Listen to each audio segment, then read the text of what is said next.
Maqaa Abbaa, kan Ilmaa, kan Hafuura Qulqulluu, Waaqa tokkoo. Ameen. Dhiifamaa fi tolummaa isaa nuuf baay'isee Waaqayyo Abbaan keenyaa akka baay'ina cubbuu keenyaa osoo hin taane akka tolummaa fi dhiifama isaatti eegee tiksee hanga isaa kanaatti kan nu ga'e qulqulluu kan ta'e maqaan isaa guddaa kan galatoomee fi kan ulfaate nuuf haa ta'u. Maatiiwwan Waaqayyoo ijoolleen haadha keenya qulqulleettii Dubroo Maariyaam bakka adda addaa taa'uudhaan sagalee kana kan dhaggeeffattan hundumti keessan maqaa gooftaa keenyaa fayyisaa keenyaa Yesuus Kiristoosiin nagaan isin gaafadhaa. Akka kasaatii bakka jirtanitti akkam bultanii, akkam ooltanii, akkam galgaleessitanii. Ameen galateeffamuun amala uumaa keenyaa fayyisaa keenyaa Sillaasee kan ta'e maqaan isaa baddaa samii irratti afaan qulqulloota ergamoota isaatiin afaan qulqulloota abboota keenyaa harmoola keenyaan yeroo hundumaa kan galateeffamu qulqulluu kan ta'e maqaan isaa nu birattis guddaa kan galatoomee fi kan ulfaate nuuf haa ta'u. Deessuu gooftaa keenyaa haadha hunduma keenyaa qulqulleettii Dubroo Maariyaam qulqulloota ergamoota Waaqayyoo qulqulloota abbootii keenyaa harmoolii keenya hunduma isaaniidhaafis akka kennaa isaaniitti galannii fi ulfinni isaaniif haa ta'u. Egaan maatiiwwan Waaqayyoo koorsii keenya qo'annaa kitaaba qulqulluudhaan boqonnaa 4ffaa kitaabilee kakuu haaraa barachaa akka jirru ni beekama. Barumsa kanaan kutaa darbe kutaa 26ffaadhaan ergaawwan duukaa bu'ootaa 7 kan jedhu ture kan eegalle. Isa dura ergaa qulqulluu Phaawulos 10ffan erga laallee booda ittaanee kan jiran ergaawwan 7 hafan immoo kan qulqulloota duukaa bu'oota arfaniitii jennee dubbanneerra. Isaan keessaa kan jalqabaa hangafa duukaa bu'ootaa kan ture qulqulluun Phexros kan barreesse ergaawwan lamaan keessaa kan jalqabaadha kan ilaalle seenaa qulqulluu Phexros illee baranneerra. Qulqulluun Phexros ergaa isaa jalqabaa kana kiristaanota Yerusaalem keessaatu sababa amantaa isaaniidhaaf jecha kallattii adda addaatiin addunyaarra faca'aniif jecha amantaa isaanii jajjabaatan akka isaan jaataniidhaaf kan isaaniif barreesse ta'uu ilaalle. Boqonnaawwan isaallee qoqqoonnee ilaallee turre kan dhaabbanne. Guyyaa har'aas immoo akka fedhaa fi eeyyama Waaqayyootti isuma kanatti fuudhaan kutaa 27ffaadhaan immoo ergaa lammaffaa duukaa bu'ichaa kanaa kan barannu kan ta'u jechuudha. Waaqayyo Abbaan keenyaa akkuma yeroowwan darbanii har'as nu gidduutti argamuun fedhaa fi eeyyama isaa nuuf haa ta'u. Egaan ergaan amma barannu ergaa lakkoofsa ergaawwan 21dhaan ergaa 16ffaadha. Kan duukaa bu'ootaa jennee kan qulqulluu Phexros keessaa immoo ergaa lammaffaa fi kan xumuraati. Kan Phexros qulqulluu Phexros jechuudha. Qulqulluun Phexros ergaa si'a lama akka barreesse yaa guyyaa darbe ibsineerra kan jalqabaa barannee jirra kan lammaffaa immoo har'a kan barannu kana jechuudha. Innaa qulqullichi Phaawulos Phexros ergaa kana kan barreesse Neeroon Qesaariin hidhamee osoo jiruudha Roomaatti jechuudha. Neeroon jalqaba Qeesaar jechuun maal jechuudha? Mootota Roomaa jechuu salphaadhumatti Qeesaar kan jedhu argattan maqaa kabajaa yookiin immoo maqaa aangoo mootota Roomaati. Lekka akkuma beekanitti akka Haatsee akkuma jedhamaa ture jechuudha. Nigus yookiin mootii akkuma jedhamaa ture akkuma kanaa jechuudha. Heerods fakkeenyaaf kan jedhamu mootota Galiilaati. Fariyoon kanneen jedhaman mootota Gibsiidha. Akkuma kanaa immoo Qeesaar kan jedhaman immoo mootota Roomaadha. Innaa Neeroon Qeesaarota Roomaa gurguddoo kanneen jedhamaniidhaaf kiristaanummaa irratti gidiraa guddaa kanneen geessisan Qeesaaronni 10 ni jiru. Isaan keessaa tokko Neeroonidha. Maqaan isaadha Neeroon jechuudha. Neeroon kun rakkoo baay'ee geessiseera Beetlehem mana kiristaanaa irratti wanta baay'ee taasiseera. Calliseetuma wanta hin jirre fa'aa fiduudhaan magaala ofuma isaa ibiddatti qabsee gubuudhaan magaala Roomaa kana booda maal jedha kiristaanotatu gubee jechuudhaan sababa barbaade kiristaanonni bakka argamatti akka isaan qalaman akka isaan ajjeefaman taasisaa tureera. Innaa isadha qulqulluu Phexrosiinis qulqulluu Phaawulosiinis tokko fannisee tokko immoo morma kuchisuudhaan akkasuma immoo lakkoofsa kan hin qabne kiristaanota baay'ee gidiraadhaan kan balleesse ergamaa diiyaabiloosidha. Namicha kanaan hidhamee osoo jiruuti qulqullichi Phexros Roomaatti osoo hidhamee jiru ergaa kana barreesse. Ergaa kana maaliif barreesse? Qulqulluun Phexros lallaba isaadhaan namoota baay'ee kiristaana taasiseera. Innaa yeroo inni hidhamu akka hidhame kanneen dhaga'anii barsiisonni sobduun magaalaa bakka kiristaanonni jiraatan seenuudhaan barumsa qulqulluu Phexrosiidhaaf duukaa bu'oota warreen biroorraa faallaa kan ta'e. Fakkeenyaaf namaaf gatii kan kennu Waaqayyo hin jiru jechuudhaan barsaa turan. Isin cal'istanii hojii gaarii hojjettu. Isin amantaatti malee waa tokko gaarii raawwatte samaa hojjettes kan murteessu Waaqayyo hin jiru. Kana Waaqayyo hin jiru waan ta'eedhaaf maaltu hin jiru? Du'aa ka'umsi illee hin jiru. Du'aa ka'umsi hin jiru jechuun immoo yaa maaltu hin jiru? Addunyaa hin dabartu jechuudha. Kana jechuun samiif lafti itarnaal bara baraan kan jiraatanidha. Hin darbanii. Jedhu ingilis samiif lafti hin darbu yoo ta'e immoo maal ta'a? Dhaloonni dhalootaan bakka bu'aa deema. Bakka walharkaa fuudhinsa. Inni amma jiruun du'a, inni itti aanu dhufa, inni sin du'a, inni itti aanu dhufa. Bakka walumarraa harkamaa fuudhamaa jiraatan malee waa tokkoon kan isin jettan kun sirrii miti jechuudhaan dubbachaa turaniiru. Kan biraan immoo takka yoo amante kana boodas hojii gaariin sin barbaachisu jechuudhaan kiristaanummaadhaaf koorii kanneen ta'an kanarratti barumsa sobaa barsaa turan. Kana kan taasisan barsiisaa isaanii kan ta'e qulqulluun Phexros mana hidhaatti galeera jechuudhaan kana da'oo taasifachuudhaan yookiin immoo kana sababa godhachuudhaan qabatanii kiristaanota sababa kanaadhaan dogongorsiisaa turaniiru.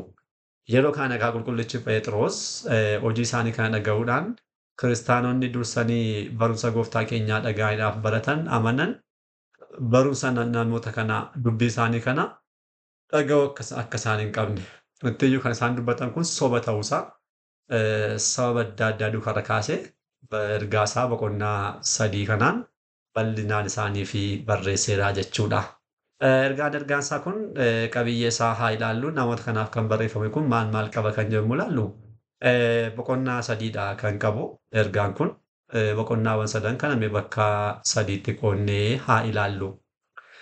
Kan jalqabaa waa'ee dhugummaa barnoota isaan dursanii kan barataniiti. Egaan dursanii maal barataniiru? Iyyasuus Kiristoos ilma Waaqayyoo ta'uusaa baratanii tokkummaa fi sadummaa Waaqayyoo beekanii itti amananiiru.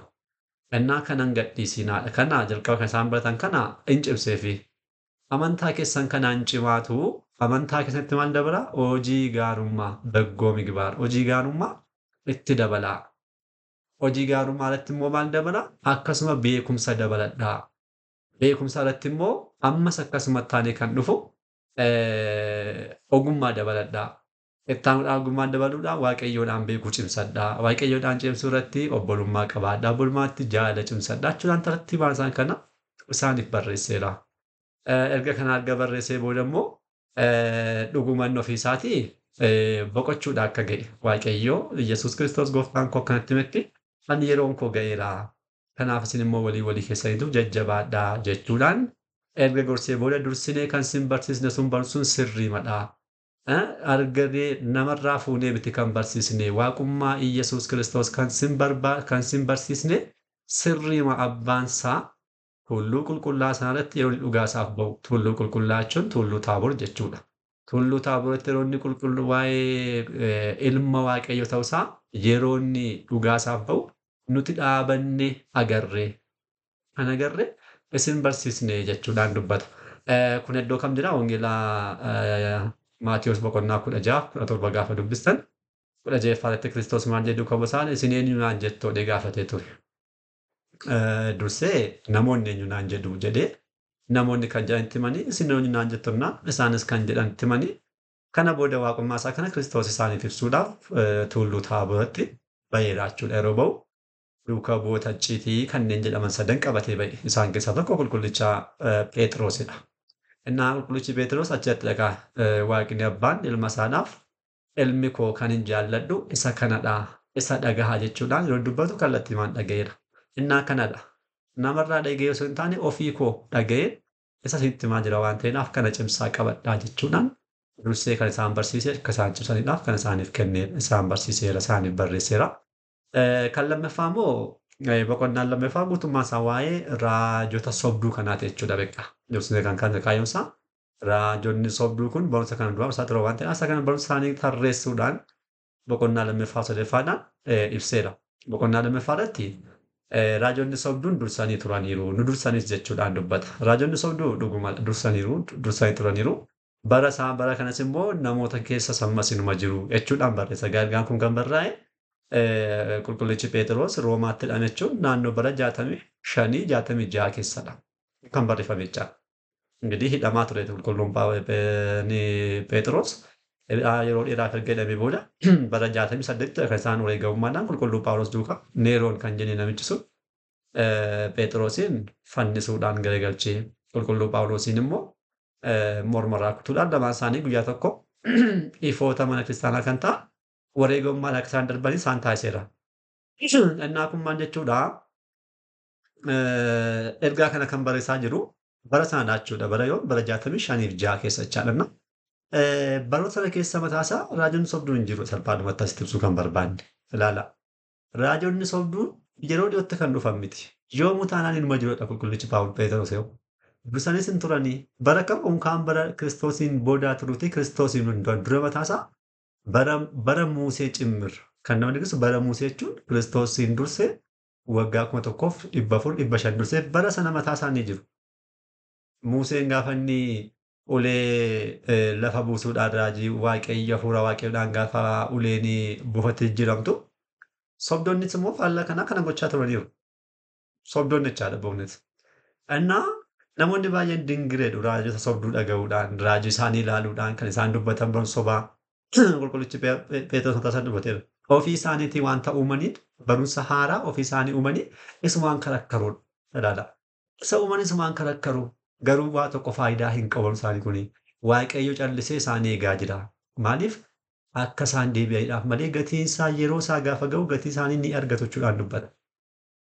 Innaa guyyaa irraa wanta haaraa kan dhufe hin jiru bo'uudhaan obbolaawwan baay'een kanatti baay'ee dogongoru.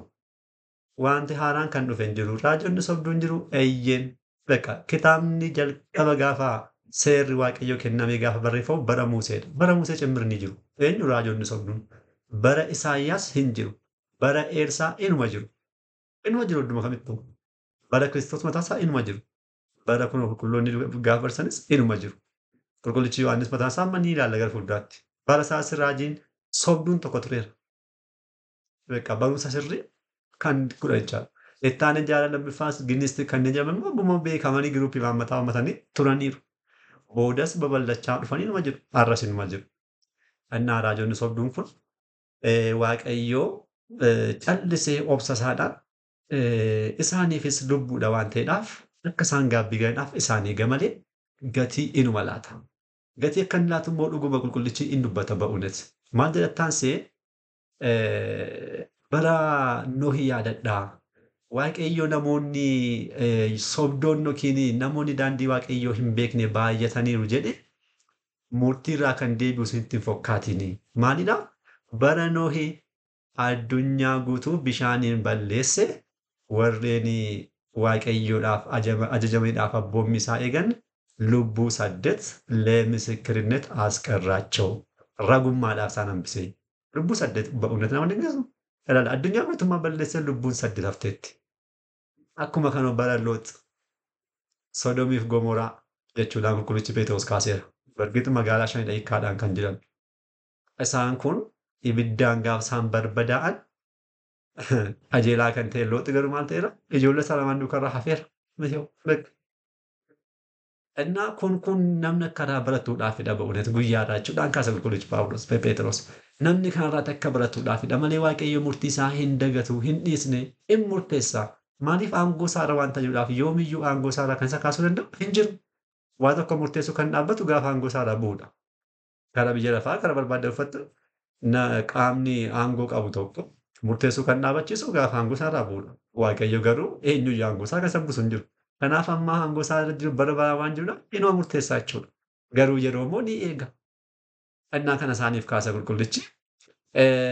Ittaanuudhaan gaabbee akka isaan galaniidhaaf umurii isaaniif kennaa. Kun hundumtuu wanti jiru kun hundumtuu umurii isaaniidhaaf gaabbee akka isaan galaniidhaaf isaan eegaa jira jechuudhaan dubbata.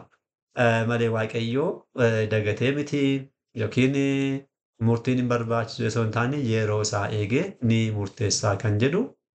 Kanadha isin immoo barumsa barattanitti ciminaan jiraadhaa. Kan biraa waan tokko wanta addaan jiru jechuudhaan dubbata. Boqonnaa sadaffaatti immoo waa'ee dhufaatii lammaffaa gooftaa keenyaa kaasan gidii murtiin hin jiru jedhaniiru. Yaa waa'ee murtii dubbateera. Lammaffaa kan dhufu hin jiru. Gaarii warreen gaarii bitaniidhaa fi wanta hammina warreen raatan adda baasee murtii kan kennu hin jiru. lammaffaa dhufaatii kan jedhamu hin jiru jedha waan ta'eef waa'ee dhufaatii lammaffaas itti kaaseera. Dhufaatiin lammaffaa gooftaa keenyaan jira eeyyeen hin jira. Hin dhufa. Itti kan dhufu akka hattuutti dhufa. Hattuu jechuun yeroo hundumaa hunda keenyaadhaaf lallabame amma beekaa akka hattuu eeyyeen beekaa waan tokko amma keellees hin nyaannu keellesiidha. Dhimma kanarraa dhimma hin qabaannu. Akka hattuutti dhufa gaafa jedhamu hattuun kan dhuftu abbaan manaa yeroo nuuf dagatuttidha. Arramaan jiru jedhee dadhabee yeroo itti rafu yookiin immoo waa tokko yeroo inni biizii ta'u yeroo sana yeroo inni itti yaadachuu hin dandeenyetti dhuftee mana fe'attu hattu mana nama tokko borobboruudha wanta barbaade fudhata. Innaan dhufaatiin Kiristoos illee akka kana akka hin taane isin raftanii osoo jirtanii isin of dagattan osoo hin jettanii akka hin taane ni dhufa garuu jechuudhaan dubbata. Ni ture kunoo dhaluudhaan bakka bu'aa jira jedhanii sababa isiniif kaasu. Addunyaan akkuma uumamte amma ammaatti hin jirti. Waa tokko kan jijjiirame hin jiru. Dhaloonni dhalootaan darbaa dhufnee argina waan ta'eef ammas gara hundaatti akkasuma ta'a warreen isiniin jedhan hin amaniina. Hin amaniina Waaqayyo yeroo isaatti maal taasisaa ni murteessa. Addunyaan kun isin dabarti. Waa tokko garuu hubadhaa. Maal hubadhaa? Waaqayyo biratti waggaan 1000 akka guyyaa tokkootti jechuudhaan immoo ibsa. Isin wanta dheeraa isinitti fakkaata malee Waaqayyotti akkamidha? Akka guyyaa tokkootti. Hin tureen jedhiinaa hin dhufaa yeroo isaa gaafa ga'u inuma dhufaa. Maaliif waggaa 1000 jennee amma lakkoonee baay'ee fagootti fakkaatu isa biratti akka guyyaa tokkootti waan ta'eef jechuudhaan. Innaa kanaaf hojii gaarummaa keessatti cimaati. Inni gaafa dhufu isa hojirraan kan argattan sana abdii taasifattanii jajjabaadhaa jiraadhaa jechuudhaan immoo dhufaatiin lammaffaa gooftaa keenyaa inni dhuguma akka jiru. Akka dhufu yeroo dhufu immoo akka hattuutti akka inni dhufu. Dhufuudhaan immoo warreen qajeeltota isa wajjirraan gara mootummaa isaatti warreen hamtootaaf immoo warreen cubbamtootaaf immoo bakka bakki adabbii isaaniif qophaa'eera. Kanaafuu barumsa kanaan cimaatu jiraadhaa jechuudhaan qulqullichi Phexros haala kanaatiin shakkitoota kanaaf deebii bal'aa kan ta'u ergaa kana barreesseetu ijoollee isaa kanneen ta'aniif barumsa isaadhaan kanneen amanan kiristaanotaaf ergeera jechuudha. Kanaaf ergaan qulqullicha Phexros kan lammaffaan kana fakkaataa. Walumaagatti qulqullichi Phexros ergaawwan lama barreesseera kitaaba qulqulluu keenyarraa kan qabnu ergaawwan lama ni jiru. Ergaa tokkoffaa Phexrosiif lammaffaa Phexros jedhamu. Isaan kun lamaan warreen dhaggeeffanne kanadha jechuudha. Kan taanu ergaa qulqullicha Yohaannisidha. Isa kana immoo kutaattaanuun qabannee kan deebinu kan ta'u. Har'aaf asumatti nu haa ga'u abbaa sagalee kanaa kan ta'e Waaqayyo abbaa keenyaaf galanni ulfinni guddaan isaaf haa ta'u. Guyyaa itti aanuun deebinee hanga dhufnutti nagaa Waaqayyootiin turtii gaarii galanni Waaqayyoof.